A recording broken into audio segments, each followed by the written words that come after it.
It's midday. Hello, good afternoon. Welcome to the news here on 3FM 92.7. We're coming to you live from our studio at the Sawi Kanda here in Accra and Tamale. We're live on Kesmi 107.1 FM. If you can hear us in white on W93.5 around the world, we're streaming live on 3news.com. Download the TuneIn app from the Google Play or Apple iOS store and listen to us on the go. Coming up this afternoon, Supreme Court orders Parliament to expunge Asin North MP James Jachikwesin's name from its record books. This afternoon, we explore the implications for the ruling as lawyers for the plaintiff maintain a by-election is imminent in the Asin North constituency. Insofar as that seat now remains vacant, the EC has to conduct elections in that constituency.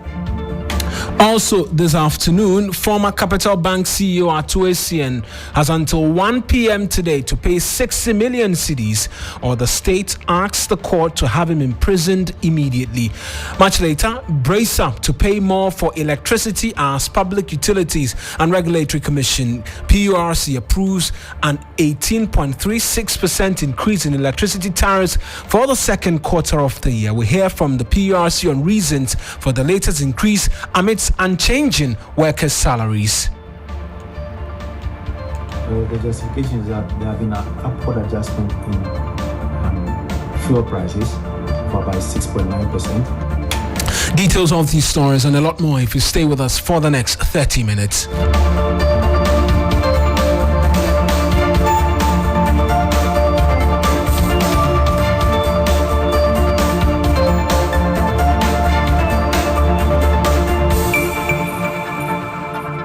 A pleasure that you could be a part of this afternoon's bulletin. It's streaming live on Facebook. Our handles 3FM927 as well as on Twitter. Same handles 3FM927. I am Eric Mawuena Egbeta. Let's get into the details now. Because the Supreme Court has ordered Parliament to expunge Asin North MP James Jachikwesin's name from its records, affirming a High Court ruling which annulled his election into Parliament. The embattled MP has been in a long-drawn legal battle seeking to reverse an earlier decision by a Cape Coast High Court barring him from holding himself out as a member of Parliament. While the process was still pending at the appeals court, the plaintiffs in the original suit invoked the jurisdiction of the Supreme Court. The ruling by the 7-member panel of the Supreme Court now bars Mr. Kwesin from holding himself as a member of Parliament. They have further ordered Parliament to expunge the name of the MP from its books. Speaking to the media, counsel for the plaintiff Frank Davis said they expect the EC to prepare itself for a by-election. We have to protect the sanctity of the Constitution.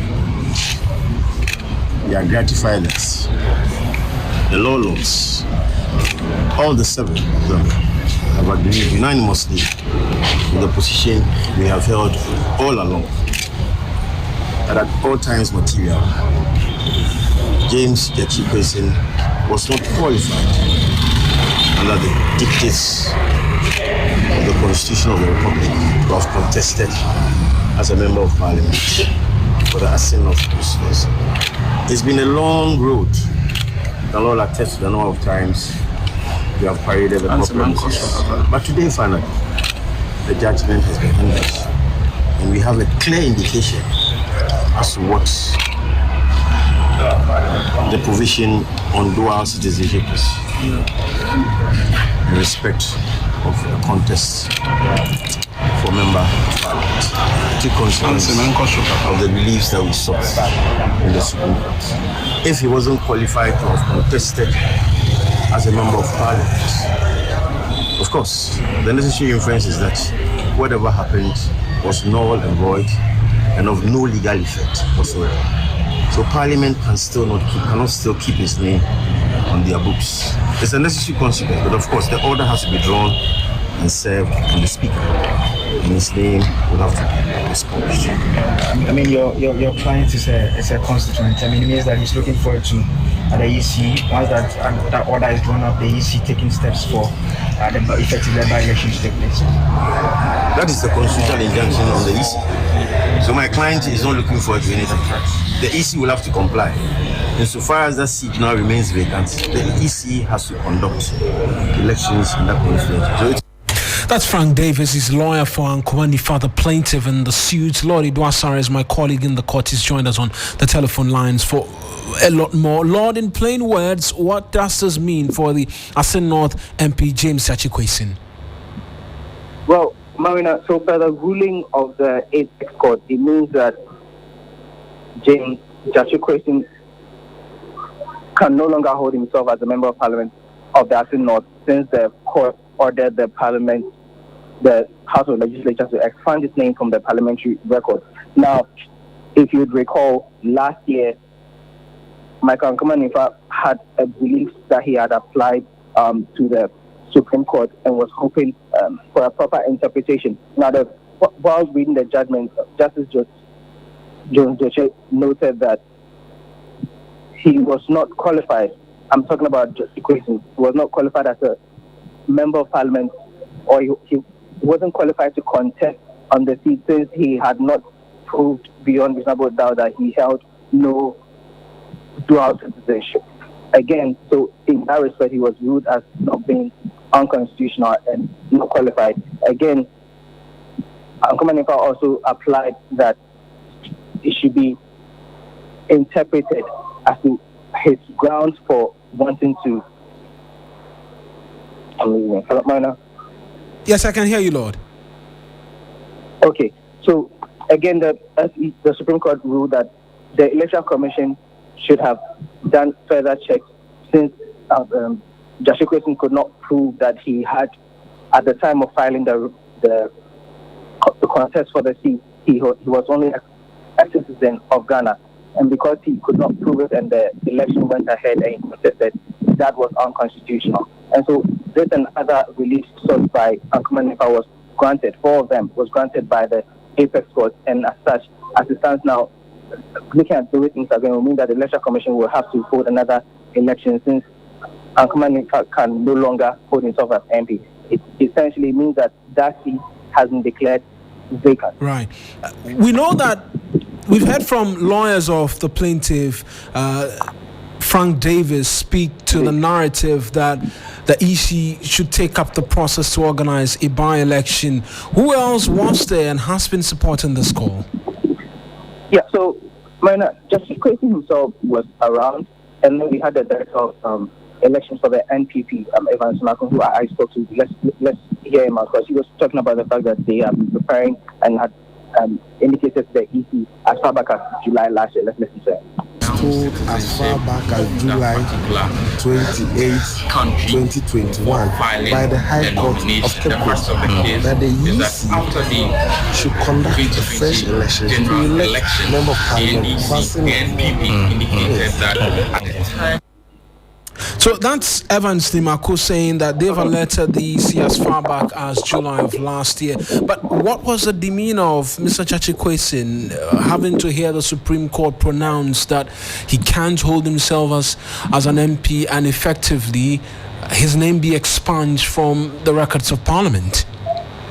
It was difficult to tell. He was just blank. From what I was considered, could not really tell his demeanor. He just appeared to be blank right after the ruling, together with his lawyer Chachi Chikata, and then Dr. Dufour was also around. They left the premises. Right. So did you say Dr. Dufour was around? Hello, Lord. Man, can you hear me? Yes, I'm asking if you mentioned if Dr. Kwabena Dufour was also in court. Man, can you hear me? Right, that's my colleague Lord Idwasare. He will stay with us a while longer because state prosecutors are today expected to move their motion urging the High Court in Accra to impose a custodial sentence on the founder of defunct Capital Bank, William Atuisi, and Lord is following up on that case as well. And so what's the expectation on this particular one? Has up to 1 p.m. today to pay some 60 million cedis, or the state moves for him to be imprisoned? Right. So, Mawuena, you recall that in the situation of Atuisi, he had been given a deadline of April 28th to make 20 million CD payment as restitution as part of the 60 million in total that he was supposed to do. 20 million was supposed to be just the first tranche. Now, he reneged on that, and so we're expecting the Attorney General to asked the court to impose a custodial sentence on him. That is, if he's unable to pay up all 60 million upfront. Now, last week when the case was called, because he was not able to meet the requirement, he had initially paid 4 million before he went to court. But essentially, that was 16 million shy, as he was expected to make a $20 million payment, CD payment. Pardon me. So today in court, if he's unable to tell the court that he's made a 60 million, we are expecting the Attorney General to ask him to be sentenced. Right, then that's Lord Edwasari, my colleague at the court for us, providing details.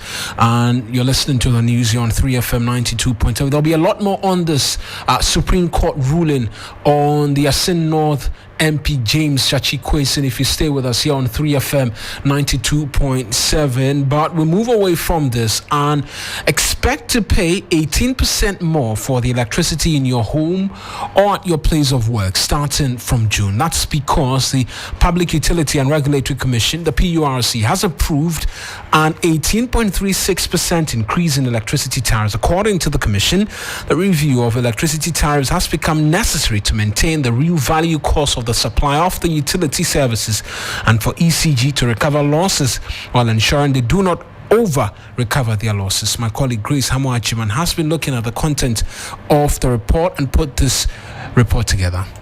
The Q2 review has announced an 18.36% increase in electricity tariff, representing an 11.33% reduction in the first quarter figure. The PURC, in a statement, explains that this decision was taken to balance the prevention of extended power outages and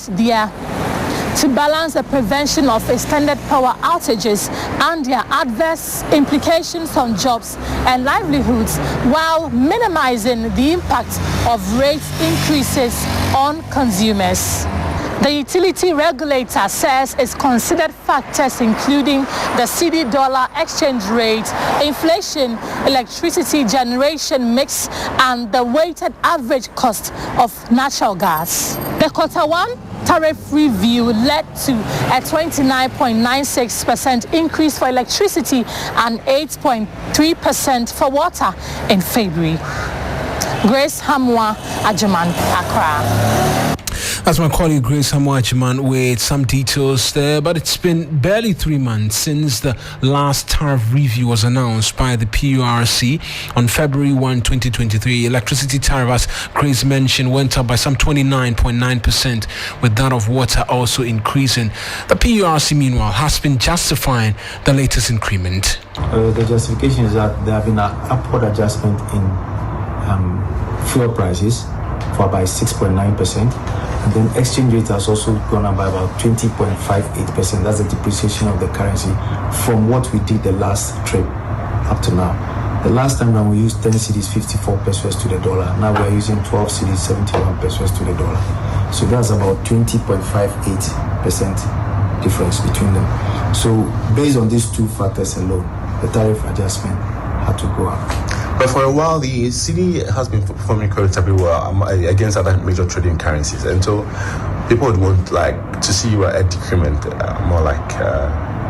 Yes, we had actually what we call an under recovery from the previous one, an under recovery of 25%, because previously we didn't even pass through the full exchange rate depreciation. We did only 75% of that. So now we are trying to recover even the 25% under recovery from the previous time. So if we add that to the exchange rate that we have now, that takes us to the 12.71 cedis to the dollar. So obviously with all these factors at play, the tariff had to be reviewed to reflect what's on the ground. So in the early part of this year, the finance minister made us aware that tariffs will be increased just as part of a conditionality to secure the IMF bailout. Is that what has informed your decision, one way or the other? Well, the mandate of the commission, one of it is that we should do a quarterly tariff adjustment to reflect the true cost of production or the true cost of generating power. So what we have done is per the mandate of the PURC. If it feeds into the IMF conditionalities, perfect. But we cannot say that it is as a result of that we are doing the quarterly adjustment. The quarterly adjustment, whether there is IMF conditionalities or not, we are bound by the mandate of the commission to do that, and that's what we have done. That's Dr. Eric Kofi Bute is Director of Research and Corporate Affairs at the Public Utility Regulatory Commission, speaking to my colleague George Queenan a short while ago. We'll get on the phone pretty shortly and engage Nana Mawuena VII. He's Executive Director of the Institute for Energy Securities on this latest increment, 18.36%. What it means is that whatever the price you buy in terms of prepaid, which lasts you for a month, you're going to see an 18.36% increase in that amount by the end of the month. And we're working the telephone lines as and when we connect with Nana Mawuena, we'll bring his thoughts to you pretty shortly. But we're taking you to the Ashanti region now, where over 20 of Wasi Senior High's technical school students were detained by the police for their role in the assault of a bus conductor at Sokoban in Kumasi have been released to school authorities. However, their headmaster has been invited to assist in police investigations. My colleague William Evansinkum, he's gone back to Sokoban to get an update on Tuesday night clashes which left about 5 people, including 3 students, injured. Evans will join us on the telephone line with details as to exactly what the situation is, but the report indicates that 1 person is in critical condition. I will be interested to find out what exactly the state of that person is now, as concerns of student riots begin or continue to come up every now and then whenever they are confronted in one way or form. You're listening to the news here on 3FM 92.7. We're streaming live on Facebook. Our handle's 3FM 927. Also live on Twitter, 3FM 927, same handles as well. Evan Sinkum will join us on phone pretty shortly. But yesterday, the big news was that some 7 individuals were pulled out of a mining pit at Takoso in the eastern region. 7 of them died, with 3 in critical condition. My colleague Gordon Asidiba visited the area. He's joined us in studio this afternoon with a lot more details as to what he discovered, because as at yesterday, NADMO officials were yet to begin rescue operations to fully ascertain if there were still individuals trapped in the mining pit. Gordon, you visited the area. What was it like? Was there wailing, crying at the scene where the pit collapsed? Just like I described it yesterday, most of the residents, especially those who were affected, were down in the dumps, meaning they were in fear, they were in sadness, and they could not come to terms with the fact that this has happened again. Now, this is not the first time such a thing has happened in the community. They, have such experiences once in a while. So this particular one that really came to them wasn't a big shocker, because this just led to the death of 7 people, with 3 who are currently in a critical condition. But it has been happening in the community. It has been happening. As of the time you were leaving yesterday, officials from NADMO and the Fire Service and other relevant agencies were yet to arrive and begin rescue operations. Do you know if that has changed since then and now?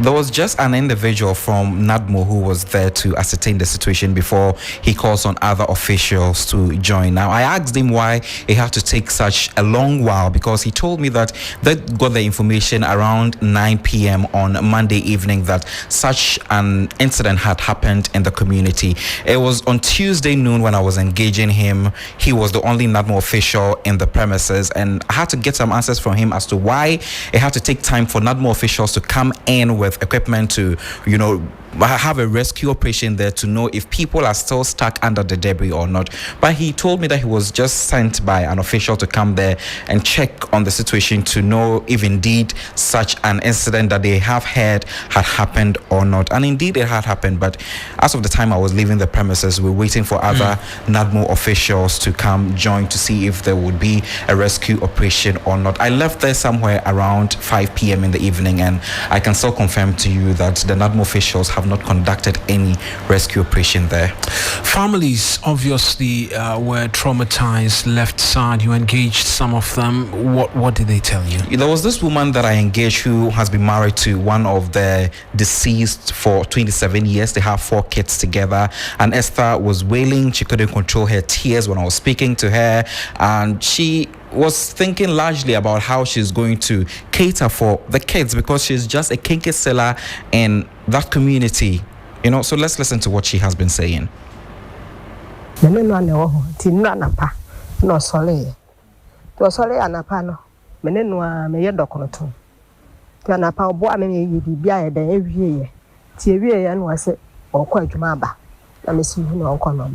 Tini dem wo hono mo tinso ni tote na metesi asita kwaso amana ayede abu tini wo hono mo sa kwansi na hwese mbaba efi hono baba oba e pena mesi root wase ma ukoye wase o mepede ma dark ya jim to da hono mesi ya yu papa da ho nti wawu wase ha tinyame. So that was Esther speaking to me, talking about the fact that she woke up in the morning and her husband assisted her in preparing the kinky that she sells in the community. And after that, he headed to work. But later in the day, after a heavy downpour on Monday, he was told that their mining site collapsed. So her daughter went on the site to confirm if indeed her husband was part of those who were recovered. And unfortunately, the husband was pronounced dead. But we've also been speaking to some of the illegal miners in the community who have pleaded on President Akufo-Addo to allow them do the jobs because they do not have enough jobs in the community. We ne good no. We anya krono. We nyamiama. Esra Ghana ban. Say we ni enso ya yanko school no. We ni enso ya enso yansa bakonya no. Say bimu tutu but ye de tutu. Nti when ya ensa ko ya Esra Ghana ban say onya life my na galam say no yenye yenso yentumi nidi. Aduma bia ni o man mu. Esra ban say onya life my na galam say no mu onhunu o man enkoso. Yes, I was guna and some of the crano. And easy. Esra ban and then a soldier for no. So, Mom, when you would try my Juma because I may be a new man. Obviously, pleading on the president to allow them continue with their work. It also brings into question whether or not the conversation of illegal mining can ever come to an end because you visited the area. We were thinking that because this thing happened, it was going to put fear in these illegal miners. But trust me, they were somewhere minutes away from where the incident happened, a minute's walk away, performing these particular activities in another illegal mining site that is like a minute distance from where the incident happened. And they don't fear. Most of them were actually eyewitnesses who assisted in rescuing some of the bodies that were stuck under the debris. And they told me that they are going to continue to do the activities. They don't care if any official from the security, either soldiers or police, come there to sack them. They will run away and come back the next day. Nothing can stop them to do mining unless there are enough jobs provided in the community by the president. Maybe that could lead them to stop it. Right, St. Gordon Asidiba is my colleague who visited the Takoso community, providing updates for us there. And away from that particular story, the expectation today was that transport fares will go down by some 10%. That, unfortunately, for many passengers, has not been the case all through the morning. My colleague Judith Awachitano visited a number of lorry terminals and reports. It's a busy morning at the La Paz station here in Akua. Like every other day, commuters have queued to catch yearly buses to their various destinations. Only this time, they expect a reduction in fares. But it does not look like the expectations will be met anytime soon. They are still taking the same fares. I came from Santa Maria and I'm going to Nima. I'll be charged 21 cedis. The Ghana Private Road Transport Union and the Ghana Road Transport Coordinating Council's directive to reduce transport fares by 10% was in fact supposed to take effect from today. But drivers have refused. We haven't started and they haven't given us any receipt. Their reasons: increasing cost of spare parts and general goods on the market. We don't accept it. Why? The reason why we don't accept it, even as I'm talking to you now, the spare parts is still up. I'm a sprinter driver. Now the front door is 2,600 per pair. The main door is 3,000. The boot 4,000. Now they expect us to reduce the fare. 30 pesos now matters and also how much They must consider the cost of goods on the market before reducing our prices. We cannot just reduce the prices.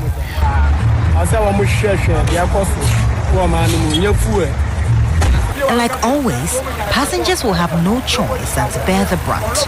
From my place to this place, it took me 8 cities. They were supposed to reduce it, but up to now they haven't reduced it. It's still the same price. Some of us don't work. So far, we do a lot of things before I get money. For now, fare reductions are yet to take place. Judith Chutando, TV3 News, La Paz. My colleague Judith Ochitando with that report ascertaining whether or not the order from the Ghana Private Road Transport Union, amongst many other unions, has been obeyed. Recall though that some of these driver unions, particularly the concerned driver unions, they've asked their members not to be part of this 10% reduction. It will be interesting to subject all of this to a bit more scrutiny, and we'll do that for you if you stay with us here on 3FM 92.7. Away from that, former Gender Minister Otiko Jaba has called on government to pay realistic amounts to caterers as grant for the school feeding program. The caterers have been on strike over the past 1 month in protest to back their demand for increment in the grant, which is currently pegged at some 97 pesos. The caterers want the amount increased to 3 cities. Government is yet to meet their demand. The strike is said to have affected school attendance in parts of the country. Wading into the conversation in an exclusive interview with Alfred Akante, Madam Jaba called for a review of the grant. Was to help them to get jobs, help them to create wealth, to be able to earn an income. A lot of them are single parents and they're widows and what have you. And so when they are not being paid, that means that that purpose is defeated. And then they are supposed to cook a hot, nutritious meal. Mm-hmm. And the amount of 97 pesos is ridiculous. 97 pesos? Yes, it's ridiculous. During my time, when I came, it was 80 pesos. And we went to cabinet and then for parliamentary approval, and we took it to 1 cedi. Then they deducted 30 pesos as tax. So it's now 97 pesos. We asked for 2 cedis, and the government, through the negotiations, then brought it down to the 1 cedi. And then, like I said, the tax then came in, which took out 30 pesos. So it was something that was supposed to be done, and then we would review it and move it up. I see. Exactly. But even the ones you tax it and took 30 pesos from 30 pesos tax from it. Couldn't it have been tax exempt? It could have been, but I don't know why that came. It came after I had left. The negotiation was for 1 cedi at the time. And so it is unfortunate because nobody can cook with 97 pesos. And then when you owe, it means that the person or the bank or whichever institution you've borrowed the money from will no longer give you money until you pay. Mm-hmm. That means that you are overwhelmed with indebtedness and you cannot continue to cook the food. Mm-hmm. And so it is a triple jeopardy. And I have said it once, I've said it twice, and I'm saying it again on your platform. Government should stop pretending to pay the caterers. You should stop pretending to pay the caterers. And the caterers too would then stop pretending to cook a hot, nutritious meal. Because you cannot cook a hot, nutritious meal with 97 pesos. That's what I mean. And so they must ensure that all the arrears is paid immediately. It must be paid. No woman can wait. And you see, it's about poverty alleviation, whereby the whole program of school feeding was to be sent to the very deprived, poor areas. And then for those children to be able to go to school and they go to eat. And then they remain and become citizens and people like you, journalists and what have you. That's Otiko Afisa Jaba, former Gender Minister, and in this afternoon's edition of the news here on 3FM 92.7. As always, a lot more news if you log on to 3news.com. Apologies, we couldn't bring you the thought of Nana Mawuena the 7th, as well as William Evansinkum. That and a lot more will be on if you stay with us all throughout here on 3FM 92.7. And Mensah Aborampah is next with the very latest from the world of business.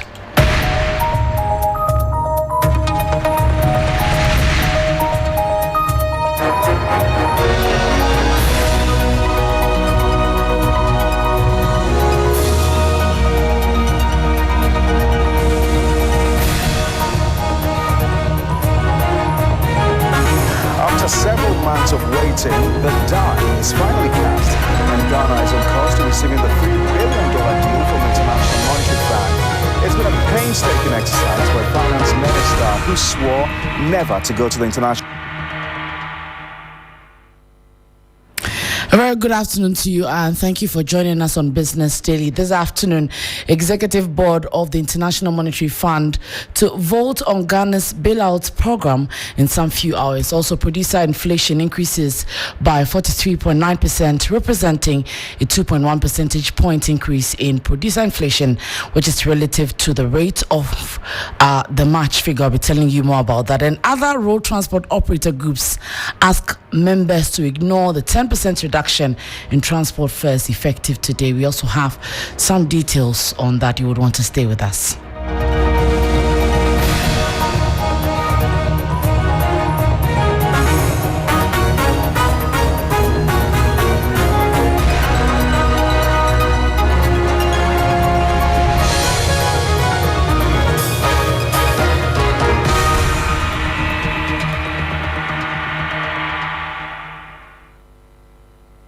Thank you for staying with us. Now, we begin with developments on IMF because Ghana's economy is expected to rebound following the approval of a $3 billion deal with the International Monetary Fund, the IMF. The approval of the facility by the board of the IMF is expected to provide balance of payment support and policy credibility to a country that has struggled with ballooning debt and default. My colleague Paco Isiasa reports tomorrow's press conference by the Bretton Woods institution will mark a new beginning for Ghana. After several months of waiting, the die is finally cast, and Ghana is on course to receiving the $3 billion deal from the International Monetary Fund. It's been a painstaking exercise for a finance minister who swore never to go to the International Monetary Fund. Today, Ken Ofori-Atta must be smiling all the way to the bank after surviving months of scare from his own political party. But what are we to expect from this new deal?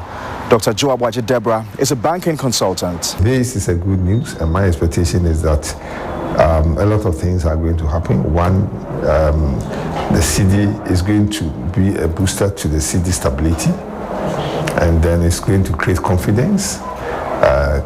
Rating agencies are going to have a different outlook to Ghana, and therefore Ghana's overall outlook is going to be positive.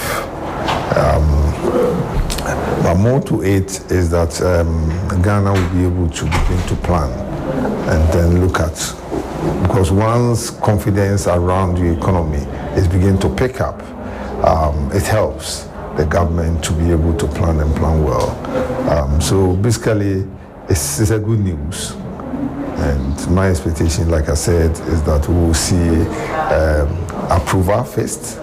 And once approval is given, you see inflows getting into a BOG account where the forest component will be captured by BOG, and BOG will give the CD component to the government of Ghana to be able to do its expenditure. Meanwhile, the International Monetary Fund, the IMF, will hold a virtual press conference on Thursday, May 18 at exactly 10:30 a.m. local time, that is a Washington, D.C. time, to brief journalists on the outcomes of the IMF Executive Board meeting on Ghana's request for an extended credit facility arrangement, which will take place on Wednesday, May 17. And this will be at 2:30 p.m.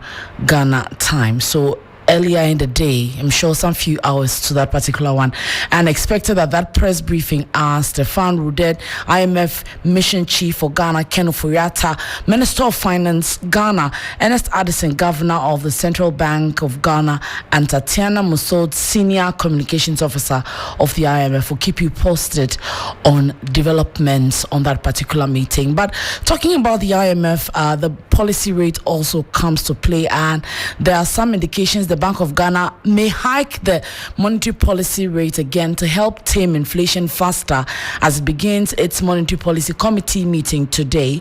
The central bank argued the current inflation rate remains significantly above the medium-term target of 8% plus or minus 2, warranting that tight stance it maintained going forward.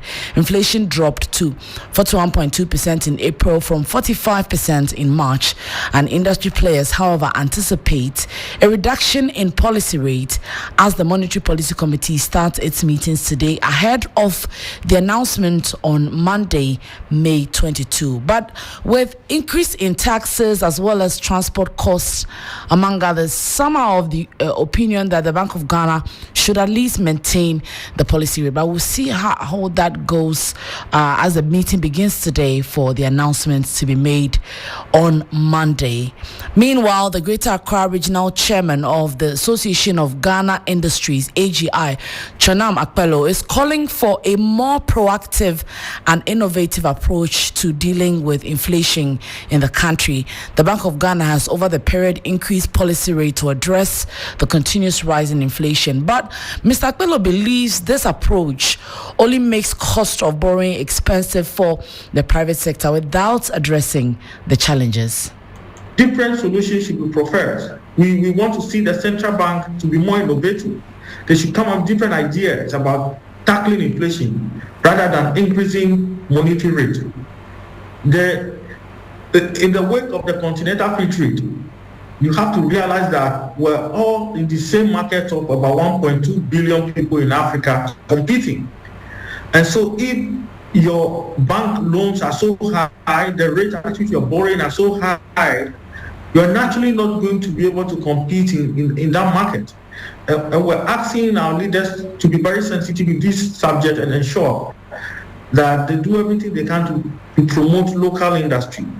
Because the continuation of an increment in policy rates can only go in a long way to affect us in a big way as we're seeing now.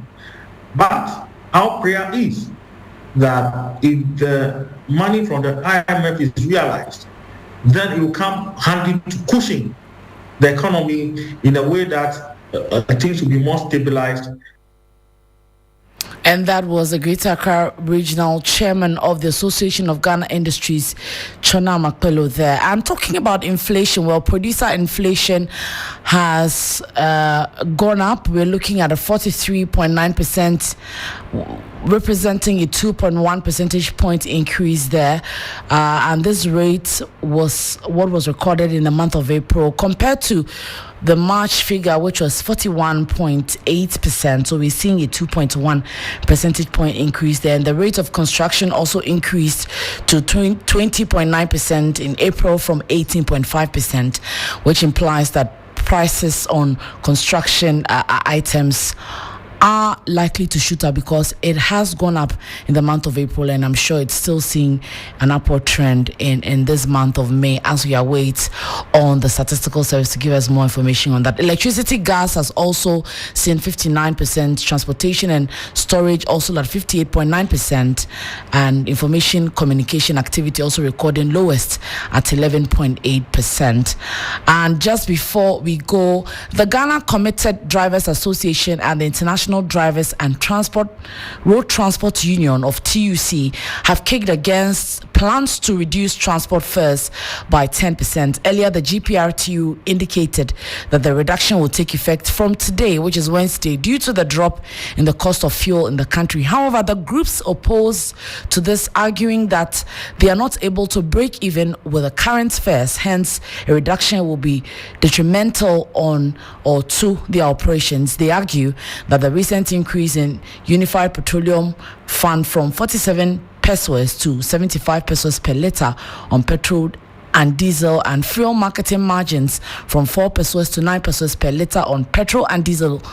Oil marketing companies pass on the new increases by the NPA to the transport operators. So I'm sure if you monitored our network, we have done some checks at the various transport terminals, and prices remain same when you speak to commuters. But we'll be monitoring the various terminals to find out if any new developments would come out. We'll also be getting you more updates on this particular development regarding the 10% transport fares and the stand that the other road transport operator groups have taken not to apply the 10% reduction as called for by the GPRT. But when you log on to 3news.com, we have more business news updates, and later on Hot Edition 2, we'll bring you more. My name is Nana Akua Mensah Aborampah.